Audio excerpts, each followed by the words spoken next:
નમસ્કાર મિત્રો, તાજેતરમાં જે નિમણૂકો થયેલી છે અને એની જો આપણે ચર્ચા કરીએ કે જે પરીક્ષા માટે ખૂબ અગત્યની છે, તો એમાં સૌથી પહેલા યાદ રાખીશું કે 3 નામ સંજય ઉપરથી છે. પહેલા આપણને પૂછે કે સંજય મલ્હોત્રા, તો એ આપણા ભારતના 26મા આરબીઆઈ ગવર્નર છે. મિત્રો આપણને પૂછે સંજીવ ખન્ના, તો આપણે યાદ રાખીશું કે ભારતના 51મા ચીફ જસ્ટિસ ઓફ ઇન્ડિયા છે, એટલે કે સુપ્રીમ કોર્ટના જજ છે. અને આપણને પૂછે કે સંજય મૂર્તિ, તો મિત્રો એ આપણા ભારતના કેગ છે.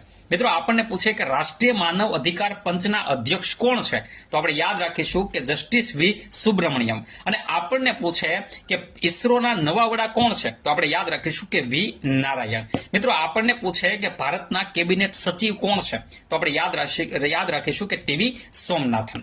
મિત્રો આ તાજેતરની તમામ અગત્યની નિમણૂકો છે.